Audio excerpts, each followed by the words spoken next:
La seule vue de ce panneau te donne de l'urticaire, tu ne comprends rien à la logique de la priorité à droite, cette vidéo est faite pour toi.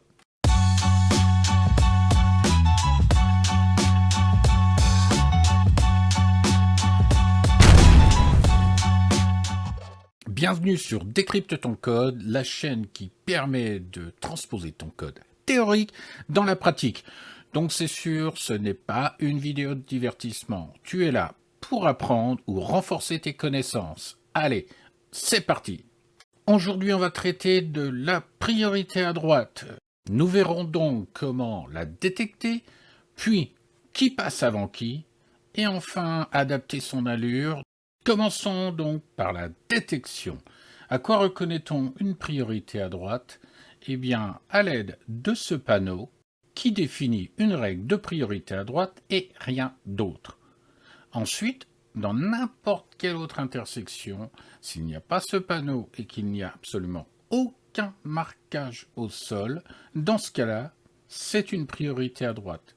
En fait, la priorité à droite, c'est la règle générale à appliquer lorsque il n'y a aucune signalisation qui vous permet de savoir si les autres ont un stop, si vous avez un stop, un céder le passage, etc., etc. Les sorties de parking, les chemins privés ne peuvent en aucun cas être une priorité à droite. On va d'abord commencer par savoir positionner son regard pour chercher les indices utiles qui vont nous permettre de définir que c'est une priorité à droite. Sur cette image, si vous positionnez votre regard comme la flèche bleue, c'est le bon regard à adopter, car vous regardez bien là où les véhicules sont susceptibles d'arriver, alors que si vous regardez là où il y a la flèche rouge, en fait votre regard il est positionné là où potentiellement vous pourriez tourner. Aucun intérêt donc. De ce fait, vous risquez juste de vous méprendre et penser que l'intersection est une priorité à droite, alors que c'en est peut-être pas une. Bon, en l'occurrence, celle-ci c'en est une. Et comme vous le savez, nous sommes en France et donc il y a toujours des exceptions. Sur cette image, si vous regardez bien, il y a une bordure de trottoir qui traverse l'intersection.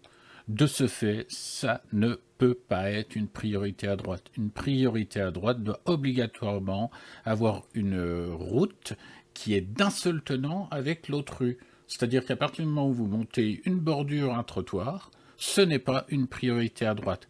Mais ce n'est pas si simple que ça, parce que si je rajoute un panneau de priorité à droite, dans ce cas-là, elle le devient.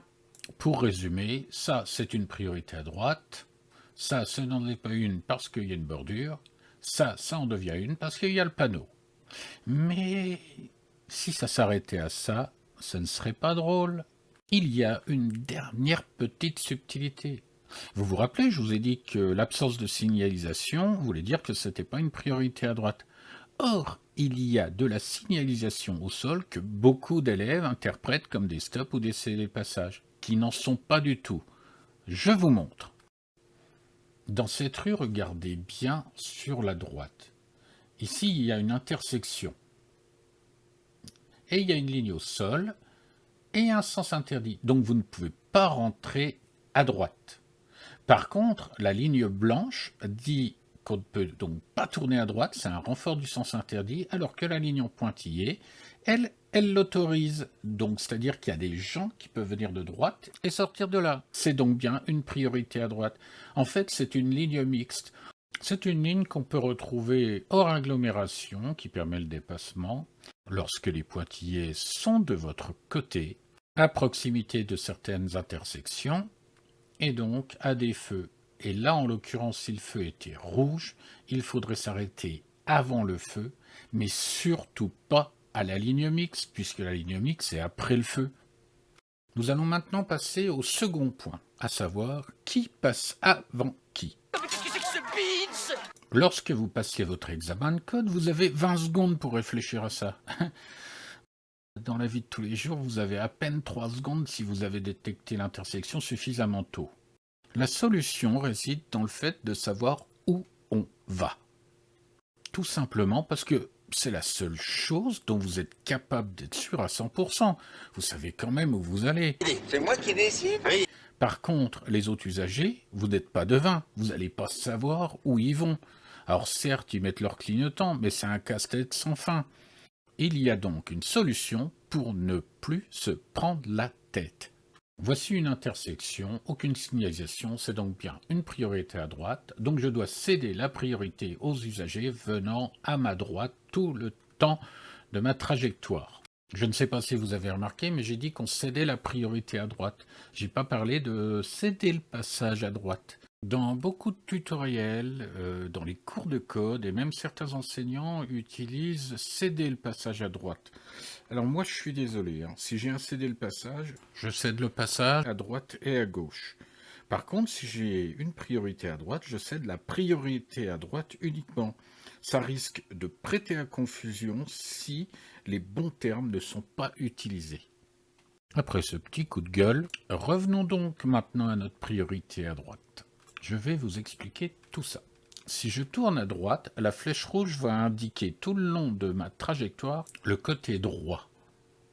De ce fait, on peut considérer que la zone jaune, c'est ma droite, et il ne peut y avoir personne qui arrive de là, donc je passe en premier.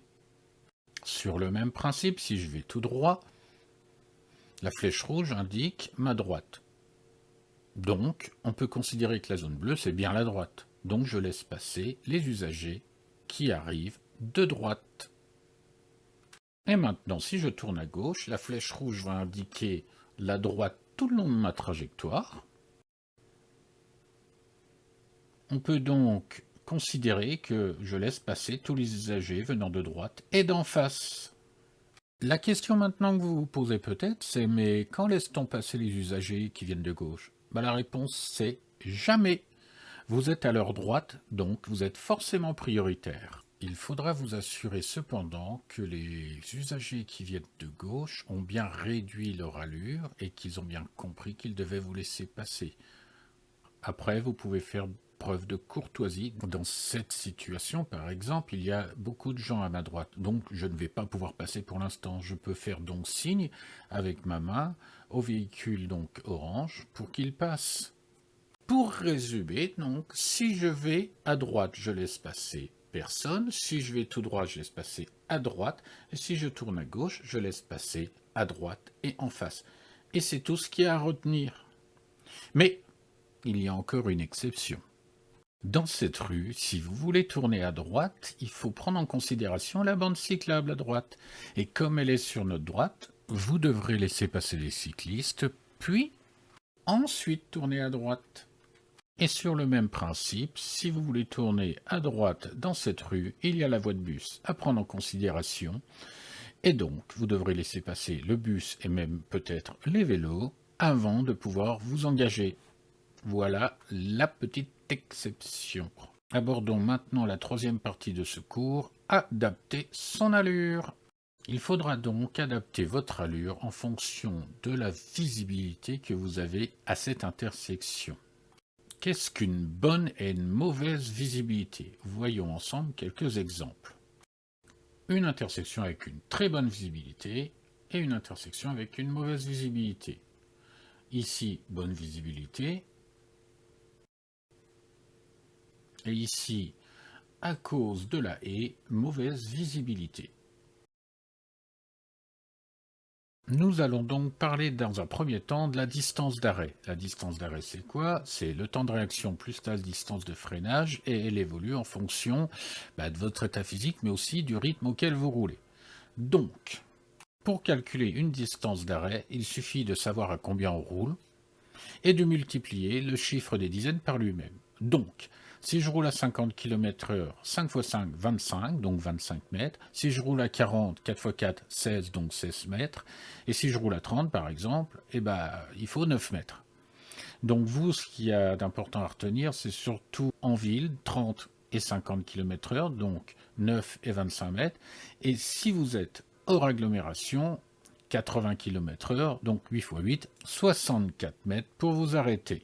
Sur cet exemple, la largeur de la rue est de 7,37 mètres. Mais avec les arrondis de trottoir, on peut considérer qu'elle fait 19,96 mètres, grosso modo 20 mètres. Et c'est une intersection où il y a une très bonne visibilité. Au moment où j'arriverai avec ma voiture et que j'aurai la visibilité sur la droite, je serai à 10 mètres en fait de l'endroit où je suis censé être arrêté. Si j'arrive à 50 km/h, au moment où je percevrai la voiture, je ne serai plus capable de m'arrêter.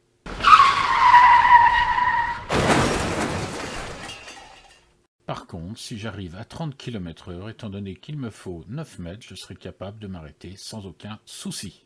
Pour résumer, si vous arrivez dans une priorité à droite avec une bonne visibilité, vous passez aux alentours de 30 km/h, pied devant le frein, pied devant l'embrayage, au cas où vous ayez besoin de vous arrêter.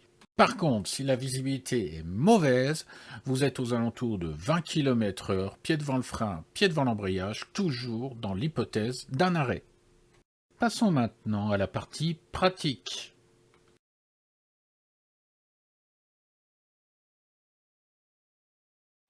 Il y a une intersection à gauche, il n'y a pas de marquage, donc c'est une priorité à droite. Du fait que nous nous trouvons à leur droite, nous sommes donc prioritaires.